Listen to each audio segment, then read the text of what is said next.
Du coup, on va commencer par une brève présentation de Enquête Critique, parce que je ne sais pas si toutes les personnes qui sont ici savent un peu ce que c'est.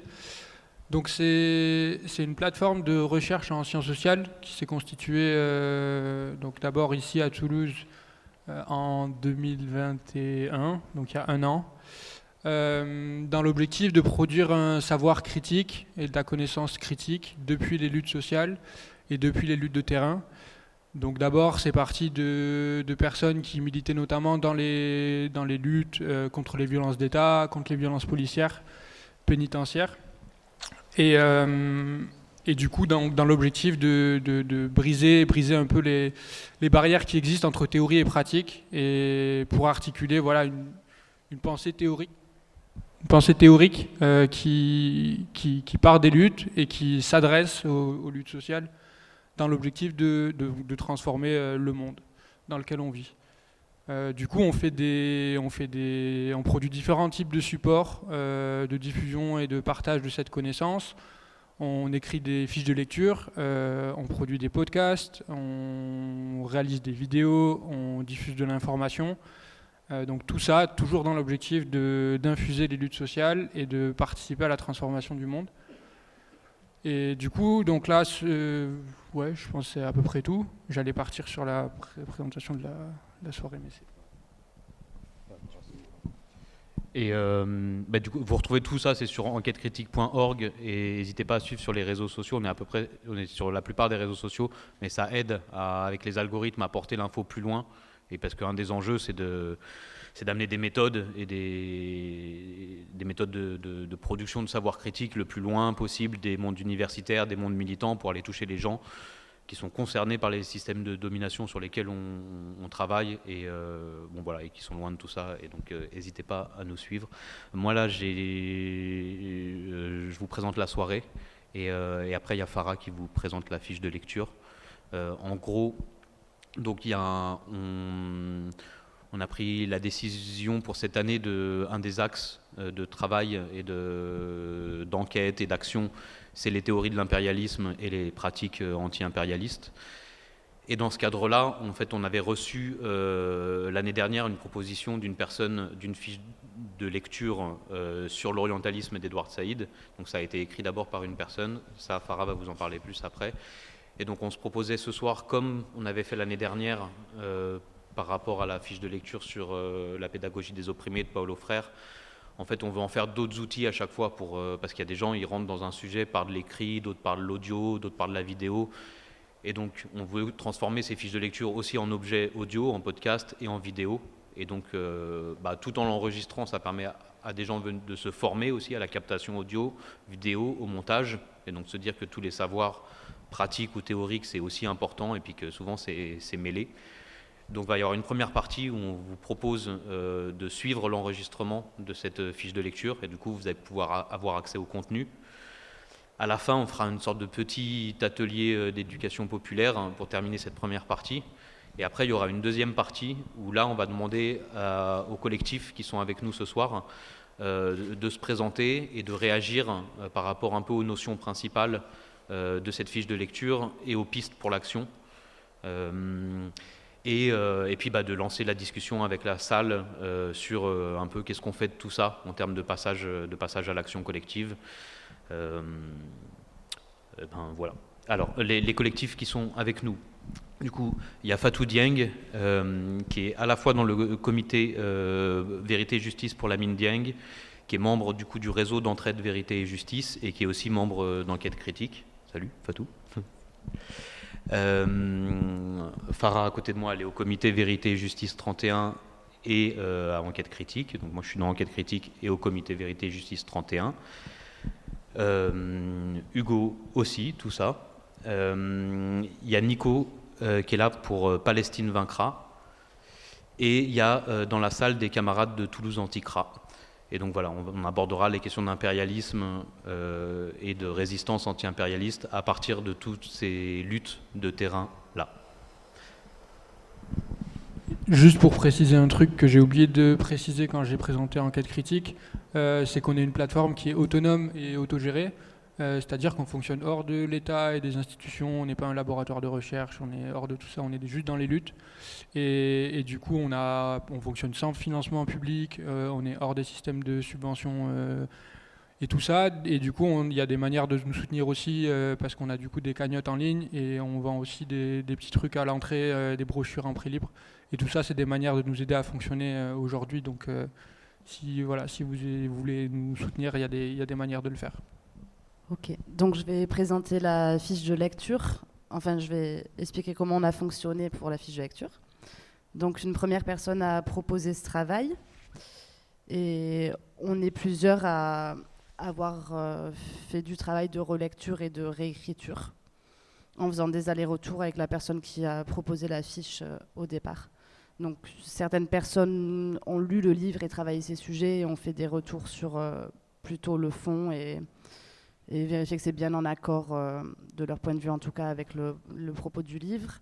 Et on est plusieurs à avoir fait de la relecture et réécriture sans avoir lu le livre, plutôt justement pour voir si ça nous paraît clair, les notions évoquées et tout ce qui est raconté dedans, sans avoir lu le livre, quoi.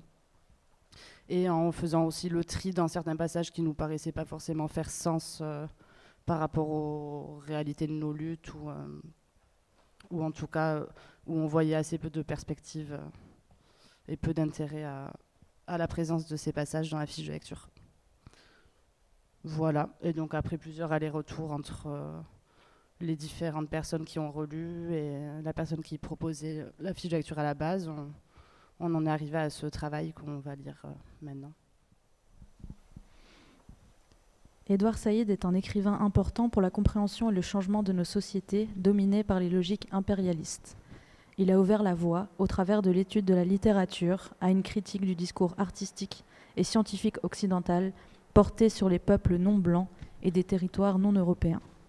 Il a entrepris de démasquer les intérêts et les logiques impérialistes à l'œuvre dans la construction d'un Orient par l'Occident, l'orientalisme. Son travail reste encore aujourd'hui une référence importante pour de nombreux penseuses, penseurs et de mouvements anticoloniaux.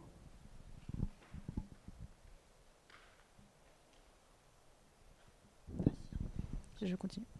Notion importante, orientalisme. Vision imaginaire, spécifique et historique que développe l'Occident au sujet de la partie du monde qu'il qualifie d'Orient et qu'il construit comme son opposé absolu. Impérialisme. Processus de constitution d'un empire par un État dont il sera le centre normatif. Système de polarisation, d'infériorisation et de subordination économique, politique, militaire et culturelle d'autres États ou sociétés à un pouvoir central. Hégémonie. Domination souveraine, suprématie assurée par de la force et par des discours. L'hégémonie peut s'exercer sur différents groupes sociaux. Elle peut être culturelle, politique, économique, idéologique ou encore littéraire. Pour Antonio Gramsci, l'hégémonie culturelle se conjugue à l'exercice de la force pour obtenir le consentement d'un groupe social. Épistémologie. Science de la science. L'épistémologie est la théorie de l'accès à la connaissance et à sa production, la compréhension des démarches scientifiques. Cadre épistémologique. Configuration à travers laquelle est élaborée une certaine connaissance du monde, formant ainsi notre propre rapport au monde. Par exemple, dans le cadre épistémologique impérialiste, l'Occident serait le seul à pouvoir produire et détenir la raison. Agentivité. Terme utilisé en sciences sociales et en philosophie pour signifier la capacité d'action des dominés en opposition au poids des structures sociales et des rapports de domination. Et enfin, matérialisme, analyse qui repose sur l'étude des conditions matérielles d'existence, ressources économiques, place dans la société, dans le travail, logement, position dans les structures de domination.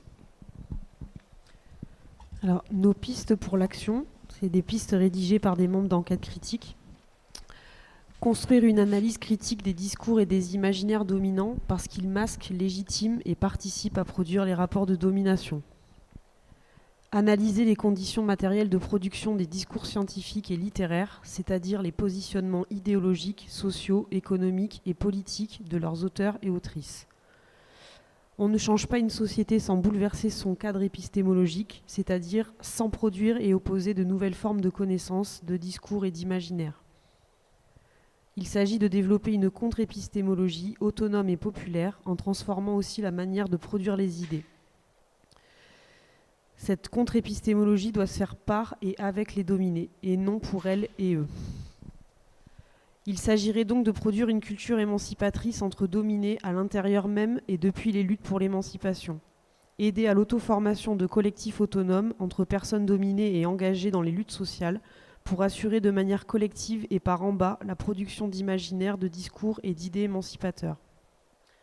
Fabriquer, partager et diffuser des outils conçus avec et par les opprimés, continuellement transformables pour forger collectivement et par nous-mêmes les pensées et les imaginaires de nos émancipations.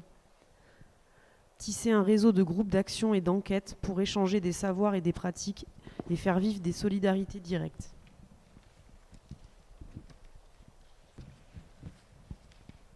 Édouard Saïd, celui qui dit la vérité au pouvoir.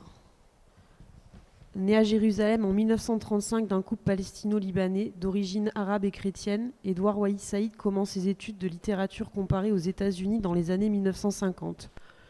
Il devient professeur à l'Université Columbia où il enseigne toute sa vie.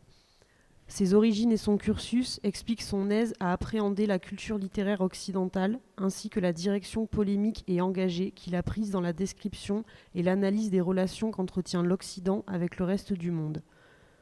Cette implication s'explique aussi par le fait qu'il se considère comme un intellectuel dont le devoir est de dire la vérité au pouvoir et assume, voire revendique, le lien entre politique et savoir. Réfugié aux États-Unis après l'annexion par l'État israélien du quartier où il avait grandi à Jérusalem, il luttera toute sa vie pour la cause palestinienne et sera même membre du Conseil national palestinien de 1977 à 1991. Il ouvre avec l'orientalisme, publié en 1978, une longue série d'ouvrages consacrés à la dimension culturelle et intellectuelle de la domination occidentale sur l'Orient, éclairant les origines, les mécanismes et les objectifs propres à ce qu'il nomme l'orientalisme. L'édition utilisée ici est la traduction de Catherine Malamud de 1980, republiée en 2015. Ouvrez les guillemets. Être un Européen ou un Américain qui étudie l'Orient dans ces conditions, la domination politique, sociale et économique du Nord sur le Sud, ce n'est pas du tout un fait sans conséquence. Cela signifiait, et cela signifie encore, que l'on a la conscience, même vague, d'appartenir à une puissance qui a des intérêts bien précis en Orient. Et, chose plus importante encore, d'appartenir à une partie de la Terre qui a des rapports historiques avec l'Orient depuis pratiquement les temps homériques. À travers ces mots, l'auteur palestinien Édouard Saïd émet l'idée qui sera centrale dans sa vie et ses réflexions. La neutralité, la rationalité objective et universelle dont se parle l'Occident, ses sciences et sa littérature n'existent pas. Elles ne peuvent effectivement exister lorsque ceux qui sont issus de l'Occident pensent l'Orient comme catégorie naturalisée et se définissent eux-mêmes par rapport à ce dernier. Ce constat de l'absence de neutralité des idées, Saïd se l'applique à lui-même. Il pense le monde en tant que Palestinien, en tant qu'intellectuel d'un Sud global soumis aux impérialismes occidentaux, et surtout, il agit depuis cette réalité. Il n'est pas, et d'ailleurs refuse de se penser au-dessus de celle-ci. Ainsi, les discours scientifiques et culturels occidentaux n'échappent jamais totalement au poids de l'histoire et au cadre de la structuration politico-économique d'un monde que le Nord domine. Ces discours ne se contentent d'ailleurs pas de refléter les rapports de domination, mais en sont aussi des agents et vecteurs. Car c'est justement en se pensant comme norme universelle et donc neutre et objective que l'Occident impose sa vision des choses au reste du monde. Et c'est par la violence militaire, la diplomatie conquérante et la spoliation commerciale qu'il a pu s'octroyer ce statut universellement normatif. En dominant le monde matériellement, il impose et produit un cadre épistémologique, une normalité des idées. Celle-ci impulse son propre renouvellement en délégitimant des dynamiques qui pourraient mettre en danger sa cohérence. Saïd ne se contente pas d'un constat, il pense aussi l'agentivité des individus et des discours, c'est-à-dire la possibilité de résister face à la manière dont la société nous détermine. Il s'est lui-même lancé dans une analyse des développements historiques de l'orientalisme pour révéler les ressorts impérialistes de cette littérature et ainsi faire émerger une épistémologie alternative tout aussi dynamique, mais sous-tendue par le désir d'émancipation des populations du Sud global. Résumé. Donc résumé du livre. À travers cet ouvrage, Édouard Saïd a démasqué les intérêts qui sous-tendent les imaginaires dominants. En analysant la dimension historique de l'orientalisme, il affirme sa continuité, montre ses causes et donc sa matérialité. Il critique l'idée d'une innocence qui entourait les productions littéraires et scientifiques en rapport avec le Sud global. Il a fait de l'orientalisme un principe actif de la domination occidentale en démontrant son importance dans les processus de conquête et d'ingérence. L'orientalisme a fourni des orientations stratégiques, des cadres épistémologiques et un appareil de légitimation morale au service du pillage et de la férocité impérialiste. Édouard Saïd a montré comment l'orientalisme, paré des attributs de la rationalité et de l'universalisme, fonctionne en fait en circuit idéologique fermé. Il a retracé l'origine de ces références dans les segments les plus belliqueux de l'histoire médiévale européenne. Il a montré comment l'orientalisme repose sur la construction d'un autre éternel dont l'existence est constamment commentée, analysée, définie, fixée, sans jamais qu'on lui accorde la parole.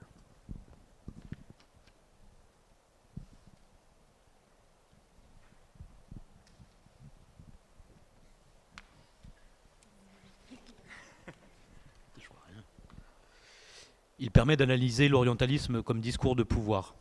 Ce dernier remodèle, retraduit et refixe dans une altérité essentialisée les discours et l'agentivité de ceux qu'il prétend comprendre. Il évolue en collaboration avec les intérêts des pouvoirs impérialistes et colonialistes qui le sous-tendent. C'est un discours auto-référencé dont l'objet reste de produire de l'altérité. Il refuse l'autonomie subjective du sujet orientalisé et sa capacité à se penser soi-même. En conséquence, au-delà des politiques expansionnistes des bourgeoisies du Nord, des courants critiques et des mouvements révolutionnaires occidentaux ont tenu pour nécessaire la domination occidentale du monde en vue de la libération des peuples d'Orient. Ils ont baigné dans un cadre épistémologique où ils continuaient de se penser comme le centre conceptuel du monde parce qu'ils en étaient avant tout le centre conquérant.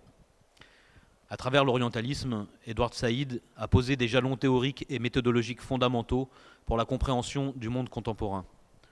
Une analyse matérialiste et historique des productions de savoir, une critique de l'univers épistémologique qui est le nôtre et le développement d'une alternative épistémologique autonome, émancipatrice et non essentialiste. En nous aidant à critiquer les cultures dominantes, Saïd nous aide à transformer le monde qui les produit.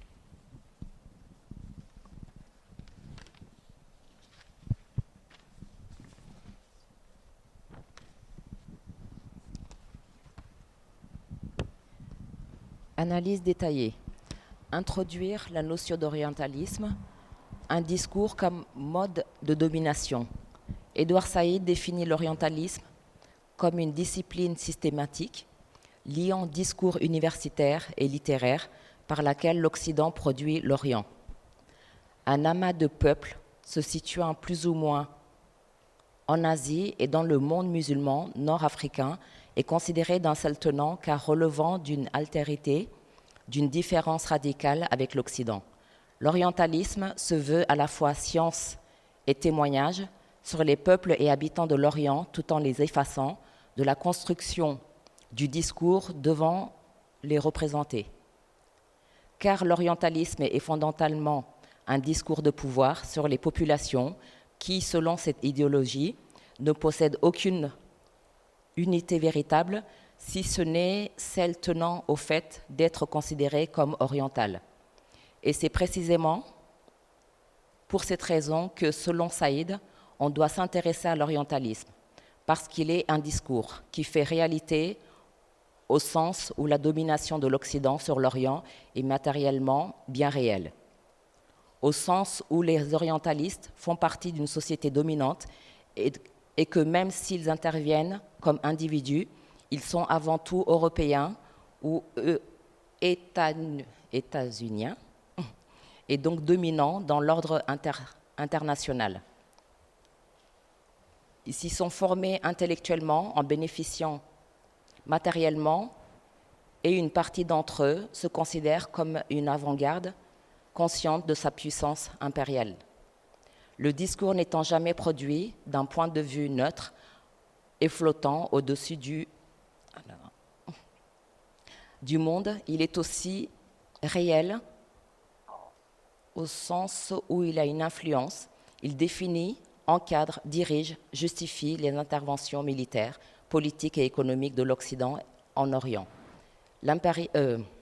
L'orientalisme est ainsi à la fois symbole de dominant, tout autant qu'élément opérant d'un monde de domination.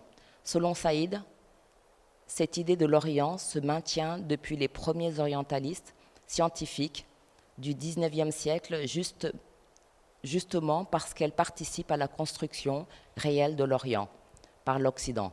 Et ce dernier se définit lui-même à travers son intervention sur et son altérité avec l'Orient.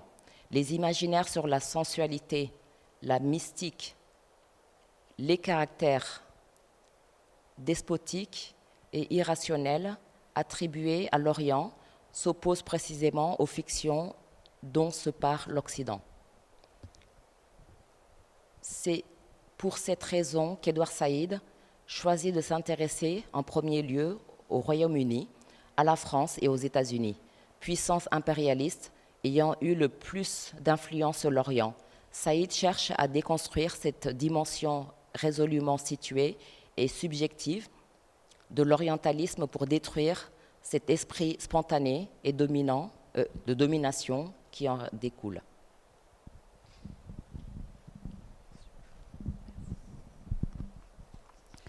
Premier temps, créer l'Orient et le figer.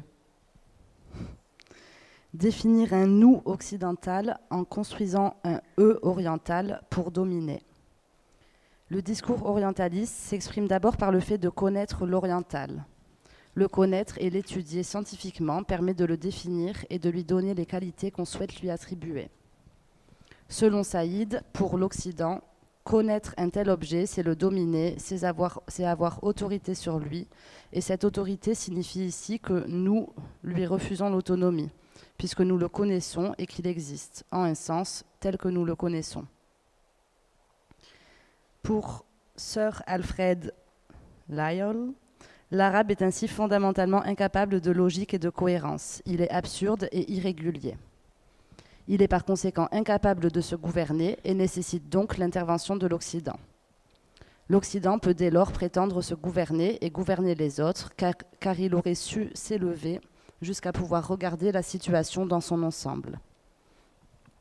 Connaître, c'est donc à la fois se placer au-dessus et légitimer l'emprise sur le sujet étudié. L'Occident prétend se connaître et donc connaître ses capacités, alors que les Orientaux n'arrivent même pas à se comprendre eux-mêmes, incapables de prendre du recul. Pour Henry Kissinger, le marqueur suprême est la révolution newtonienne qui va différencier un Occident rationnel et capable de s'auto-analyser scientifiquement face à un Orient empêtré dans ses superstitions qui a pu être grand, mais est alors incapable de se remettre en question et donc de se développer par sa seule force. Il serait donc urgent que les Orientaux soient gérés par ceux qui sont en capacité de réfléchir, et tout cela pour leur bien. C'est même un devoir d'humanité pour sauver ces populations d'elles-mêmes. Cette connaissance de l'oriental sert ainsi à légitimer la colonisation britannique en Égypte. Selon le comte Arthur James Balfour, le savoir occidental assure la connaissance des besoins et une plus juste gestion des populations soumises. L'Empire britannique saurait quand user de coercition et quand tendre la main. Et si les Égyptiens se révoltent, ce serait donc par inconstance, le nationalisme et le self-government ne leur étant pas naturels, puisque venant d'une race essentiellement conflictuelle et retardée. Théoriser l'Orient en vase clos, les origines textuelles médiévales. Cette froide schématisation de l'Orient entier, ce discours négatif et totalisant sur les Orientaux, trouve son origine dans le Moyen-Âge et la Renaissance, à partir du conflit entre systèmes politiques se revendiquant de l'islam et du christianisme. La constitution du corpus orientaliste découle de l'ignorance entretenue sur le monde musulman. Les rares observations directes sont entourées de présupposés et d'une grille de lecture chrétienne. Elles cherchent à correspondre au corpus textuel plutôt qu'à apporter une vision proche de la réalité. Jusqu'au XIXe, Les premiers orientalistes ressemblent ainsi fortement à des érudits bibliques, passionnés et enthousiastes à l'idée de retrouver les lieux saints pour écrire sur les peuples antiques y ayant vécu. L'orientalisme fonctionne en circuit fermé pour construire une figure de l'ennemi structurée par l'erreur religieuse. Il évacue les ressemblances entre l'islam et le christianisme en représentant le prophète Mohammed comme un usurpateur et sa religion comme une pâle copie destinée à tromper les Arabes et détruire les chrétiens. Cette totalisation de l'Orient se retrouve par exemple dans les œuvres classiques comme celle de Dante Alighieri qui représente une filiation entre Mohammed Averroès, Avicenne et Saladin dans leur destin infernal puisque tous issus du monde arabo-musulman. Ce discours assuré sur l'Orient est rendu possible par la domination matérielle qu'a acquise l'Occident.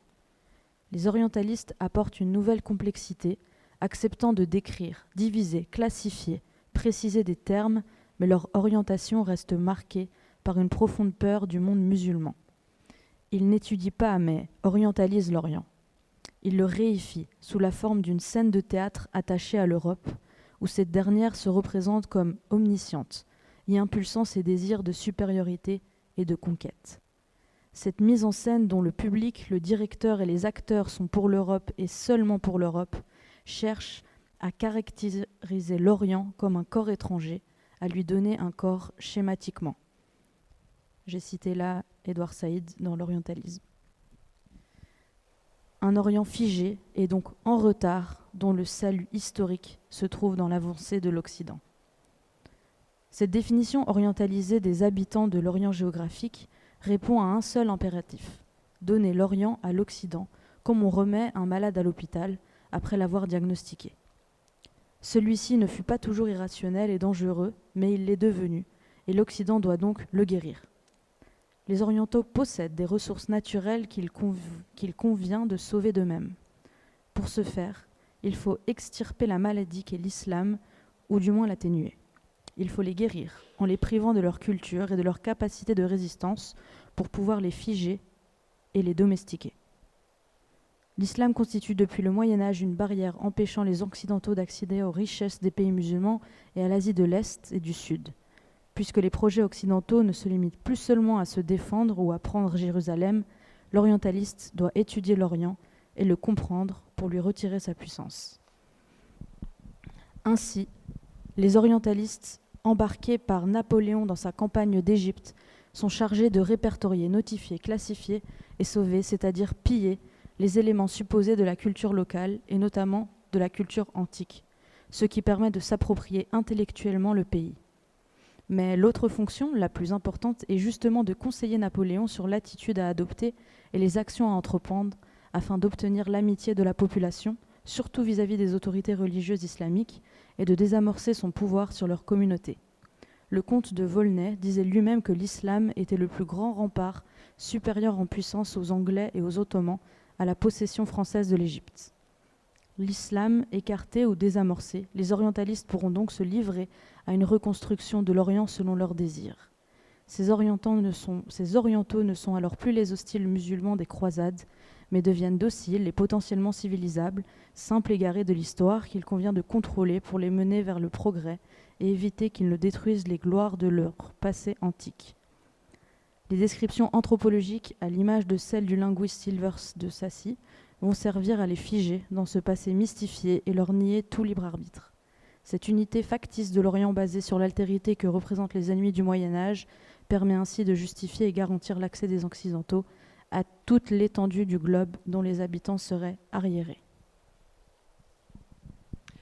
Second temps, explorer, analyser et dominer l'Orient. Refermer le discours sur lui-même face à l'agentivité des populations dominées. La modernisation forcée par la pénétration plus profonde de l'Occident en Orient et le désenchantement qu'elle engendre va violemment révéler la nature impérialiste de l'orientalisme et sa fonction coloniale.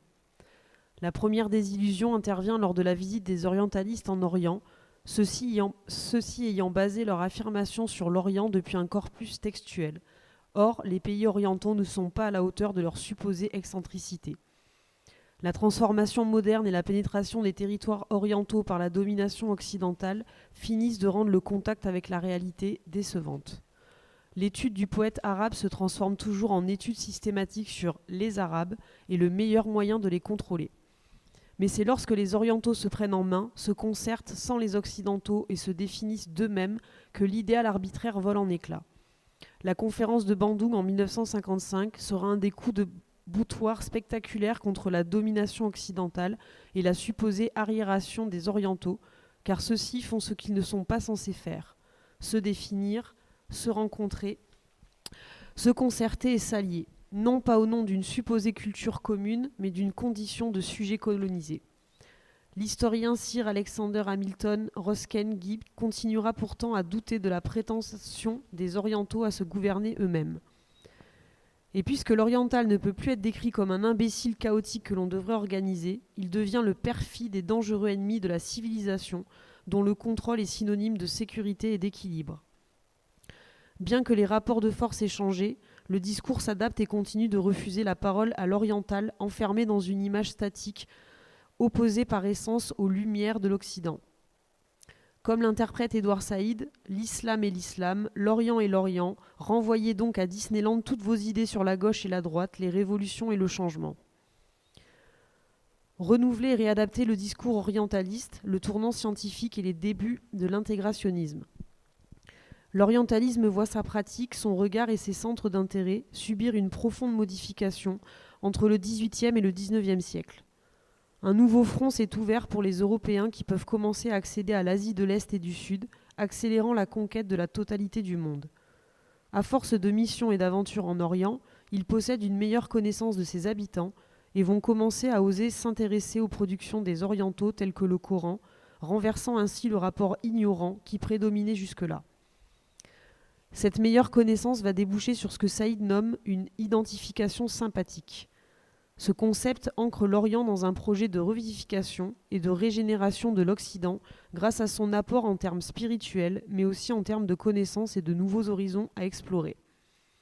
Mais ce concept soutient également l'idée que sans la vision et la technique occidentale, rien ne pourra se développer ni progresser. Cette meilleure connaissance des orientaux engendre une sorte de méthode scientifique pour la recherche orientaliste qui va commencer à classifier, créer des types et des genres afin de remodeler profondément l'Orient réel et ainsi le réinventer pour se l'approprier. Saïd dira que les Européens ont ainsi fait entrer l'Orient dans la modernité, c'est-à-dire qu'ils l'ont intégré à leur projet hégémonique pour le monde et ne l'ont plus considéré seulement comme leur némésis éternel, au sens d'un ennemi en miroir qu'il ne s'agissait pas d'approviser, mais de combattre pied à pied. Ce renouveau orientaliste prépare le terrain aux colonisateurs et aux administrateurs, aventuriers, missionnaires et militaires qui y participeront. Cette forme scientifique du discours sur l'Orient va alors faire autorité en Occident au travers de 3 auteurs différents dont Saïd propose de démontrer les spécificités. Sylvestre de Sacy, Ernest Renan et Karl Marx. Sylvestre de Sacy accomplit parmi les premiers un travail de collecte d'archives écrites prétendant les sauver de l'obscurité au nom d'une mission de restauration des savoirs antiques orientaux. Il les traduit, les analyse et tente de leur donner une forme propre à la consommation scientifique occidentale. Il classe, compare et aboutit notamment à une philosophie sémitique. Son étude, la christomatie arabe, fera autorité dans le monde universitaire et servira de guide diplomatique. Selon Édouard Saïd, il s'agit désormais de restaurer l'Orient. Une fois créé ce corpus orientaliste rationnel, des scientifiques comme Ernest Renan le renforcent en l'intégrant dans le développement de leur théorie raciale, visant à prouver l'infériorité biologique et culturelle de l'Orient. Renan se base sur la philologie sémitique pour déterminer le fait que les langues sémites, et par voie de fait les peuples qui les parlent, seraient des langues interrompues, n'ayant jamais pu finir leur développement et ne pouvant plus évoluer, contrairement aux langues indo-européennes occidentales, représentant le summum du perfectionnement du langage. La science linguistique permet de légitimer des considérations raciales et l'exercice de la philologie, en analysant des langues, met en scène l'incapacité des sémites à s'analyser eux-mêmes pour évoluer. C'est ainsi que des penseurs révolutionnaires, possédant une certaine sympathie pour les populations soumises au joug occidental, reproduisent un discours orientaliste.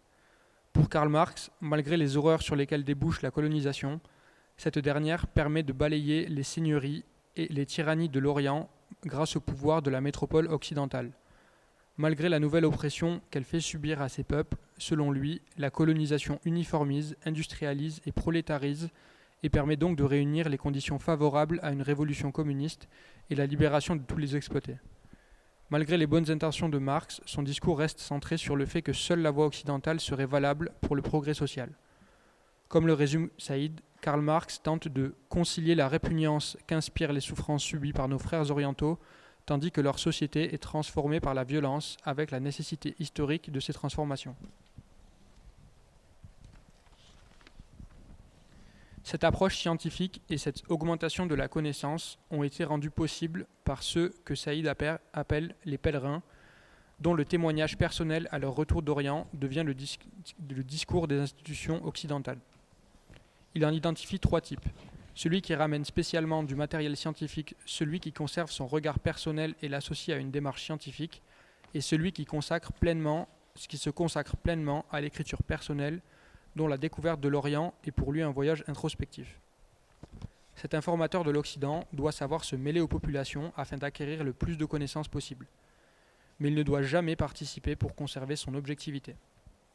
Il s'agit ainsi de connaître une société arabe, de démontrer qu'on en maîtrise les codes et les accès, comme le fait le traducteur Edward William Lane, mais sans jamais y prendre part. C'est cette position qui permet de mettre en scène la puissance occidentale. Mais Saïd distingue les pèlerins anglais et français en fonction des rapports de force entre impérialistes. Conscients d'appartenir à leur empire respectif, ils agissent selon leur vision, leurs succès et leurs échecs. Les Anglais adoptent des postures scientifiques, impersonnelles et méthodiques, puisque les terres qu'ils occupent sont liées à une plus forte activité économique. Les Français, eux, possédant un empire de ruines, moins productif, se concentrent sur l'imaginaire et l'expérience personnelle de l'Orient. Face à la posture de scientifique et d'observateur adoptée par Lane et l'écrivain François-René de Chateaubriand, se fait consommateur des mystiques orientales et profiteur d'une sensualité qui lui serait inhérente. Le romancier Alphonse de Lamartine voit l'Orient comme une terre de fantaisie assumée, en dehors des limites morales européennes. Par-delà leurs distinctions, ces pèlerins vont alimenter en profondeur l'orientalisme contemporain qui émerge au sein du colonialisme.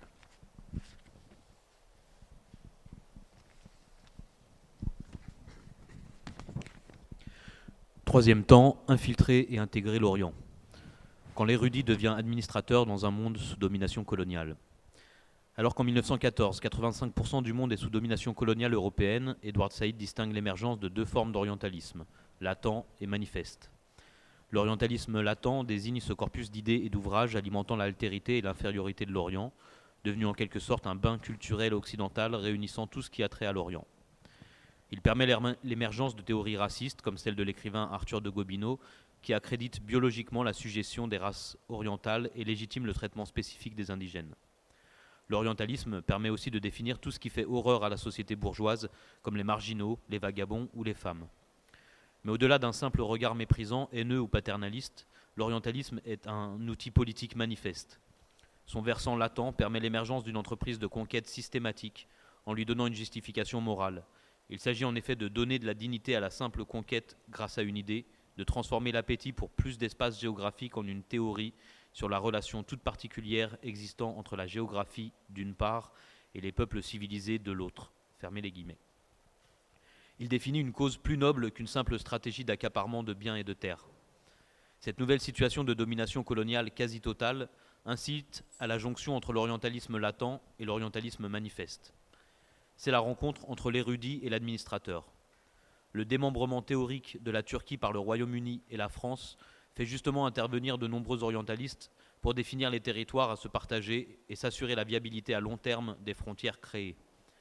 L'orientalisme se renforce comme appareil culturel et scientifique, condensant agressivité, infériorisation, connaissance et jugement au service des pouvoirs coloniaux. Ingérer les sociétés orientales et y intervenir en tant qu'expert. L'orientaliste n'est alors plus seulement l'érudit ou le savant, mais celui qui permet à l'administrateur d'administrer et au conquérant de conquérir. Sa connaissance du monde oriental et sa position d'homme blanc justifie naturellement sa mission d'agent conquérant au service des pouvoirs métropolitains. Il doit accomplir la route de l'homme blanc de l'écrivain Rudyard Kipling, et pour cela entrer dans les communautés orientales et prendre leur tête à l'image d'un Laurence d'Arabie, se prenant d'affection pour les Arabes qu'il entraîne dans une guerre favorable à la couronne britannique. Il cherche à entrer dans leur tête pour leur faire prendre la juste direction.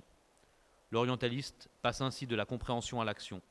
Ayant démontré le statut figé de l'Orient, peuplé soit d'individus comiques et burlesques, soit d'une masse atone, il finit d'accomplir sa tâche historique en prenant place dans sa revivification. Il continue à le raconter d'une façon descriptive, mais jamais de manière linéaire, car celle-ci induirait l'idée d'une évolution et donc d'un mouvement propre au peuple d'Orient. Et s'il doit y avoir un récit linéaire, alors il sera focalisé sur l'orientaliste qui a pris la tête des peuples d'Orient pour les amener vers le progrès occidental. Ce qui importe n'est pas la bataille que les Arabes peuvent mener puisque leur monde est un conflit infini, mais le sentiment, l'analyse de Laurence d'Arabie quant à ses progrès dans la direction qu'il veut leur imposer. Et si l'orientaliste ne mène pas toujours la guerre aux côtés des colonisés, il s'implique en les éduquant, comme les Français le font dans leur espace impérial. L'Orient resterait pourtant incapable de s'organiser par lui-même. Balfour considère ainsi que les Palestiniens ont un droit naturel sur leurs terres, mais qu'ils ne sont pas encore aptes à le réclamer, ce qui justifie la présence britannique dans la durée par leur supposée influence bénéfique sur le progrès des indigènes quand ces derniers ne peuvent avancer par eux-mêmes.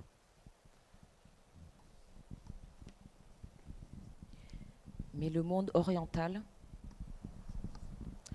remue, se cherche et tend justement à vouloir disposer de lui-même. L'orientalisme s'adapte en réaction. Il reconnaît à l'Orient une dynamique propre, mais l'Est reste l'Est et l'Ouest reste l'Ouest.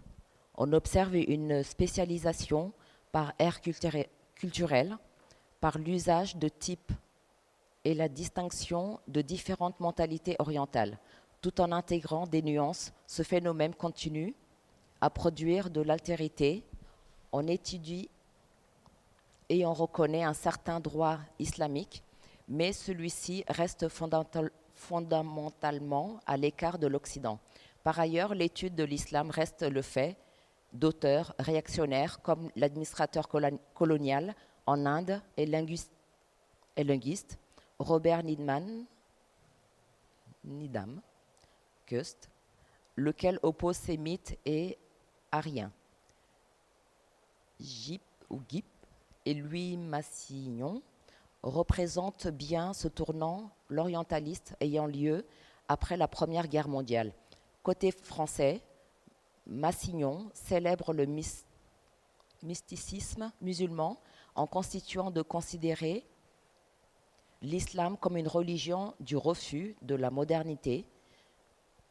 Gip représente la démarche anglo-saxonne qui s'attelle au réel et non à la mystique pour démontrer que l'islam moderne ou primitif rend le nationalisme inopérant pour les Arabes. Ces deux regards continuent de considérer l'islam comme une suprastructure ordonnant la totalité des mouvements de ses fidèles. Ils reproduisent un tout orient et un tout occidental. Ce sont les premières générations d'orientalistes s'engageant dans les bureaux diplomatiques et les conseils de sécurité nationaux chargés de veiller à la conservation des intérêts occidentaux dans un Orient postcolonial. L'orientalisme n'est plus l'affaire de passionnés ni d'humanistes universalistes, mais d'experts mandatés par l'État. Finaliser les dominations coloniales, convertir les sociétés orientales à la modernité occidentale. Les experts d'État sont montés en puissance depuis que les États-Unis ont pris l'ascendant sur les Français et les Anglais à l'issue de la Seconde Guerre mondiale. Après les indépendances et la croissance des mouvements tiers-mondistes, il faut pénétrer l'Orient d'une nouvelle manière. L'arabo-musulman redevient un ennemi fondamental, notamment en assimilant les Juifs à Israël et à l'Occident et devenant potentiellement les nouveaux pionniers de la pénétration de l'Orient. Le projet sioniste produit est soutenu par l'impérialiste occidental et en particulier par les États-Unis, et ainsi chargé de relayer la modernité occidentale en Orient. Les nationalistes arabes sont enfermés dans le mythe de la tente et du chameau, tandis que les sionistes seraient devenus démocrates, en même temps que dépositaires de la rationalité industrielle. Selon Saïd, l'émergence du sionisme, et plus précisément après la guerre de 1973, dite du Kippour ou du Ramadan, acte un transfert des attributs antisémites des Juifs aux Arabes, et aussi sont des Sémites, eux aussi ont le nez crochu, qui deviennent dès lors les plus menaçants. Considérant que les Juifs, à côté des chrétiens druzes, seraient les seuls peuples du Moyen-Orient susceptibles de coexister pacifiquement, de manière autonome, les penseurs orientalistes cherchent désormais à les sauver de ces Arabes qui voudraient maintenir la Palestine à l'état sauvage et désertique, à l'encontre du progrès que représenterait le projet sioniste. Alors que des États arabes contrôlent des ressources importantes en pétrole et peuvent contrecarrer l'influence américaine au Proche-Orient, des universitaires se voient chargés de mieux comprendre ce monde arabe pour le séduire, le délégitimer et l'inférioriser. Grâce à la linguistique et aux études dites des aires culturelles, une légitimité universitaire permet de crédibiliser ce nouvel orientalisme malgré l'évolution des sciences humaines et sociales. La figure de la révolte arabe est renvoyée à une dimension de pulsion sexuelle. Les études orientalistes innovent en cherchant à fabriquer du consentement par l'étude des relations interindividuelles et de leur dimension symbolique. L'impérialisme nord-américain cherche à intégrer les pays orientaux dans son système de production et de consommation tout en évitant qu'ils rejoignent le camp soviétique. Dans ce sens, dès 1950, le gouvernement nord-américain prône une politique des relations culturelles qui trouve son matériel théorique dans l'orientalisme et notamment dans celui de Gib. L'Orient reste dépeint comme une unité soumise à l'islam. Face à cette suprastructure figée et fermée, il faudrait faire progresser les leçons de l'Occident. De là, selon Saïd, émergent les catégorisations réductrices à l'encontre des Arabes, vus comme fondamentalement immatures, mais pouvant tout de même devenir de bons Arabes. Le bon Arabe accepte de se soumettre à Israël, renie sa culture, adopte le modèle de vie occidental, tandis que le mauvais se révolte à l'image des Palestiniens enfermés dans une religion arriérée et qui régirait tout pour eux. L'orientalisme aux mains de l'impérialisme nord-américain réussit à configurer certains imaginaires politiques parmi les États arabes dont les classes dominantes tirent profit d'une alliance avec les États-Unis. Les États arabes en viennent à disserter sur leur propre tard et à critiquer l'esprit supposé des Orientaux afin de prouver leur inscription dans la modernité occidentale. L'intégration des élites indigènes dans le circuit capitaliste et l'adoption de la consommation comme mode de société amènent alors certains Orientaux à s'orientaliser par eux-mêmes. Ces derniers suivent le chemin des nations dominantes en cherchant à participer à un monde plus que jamais inégalitaire.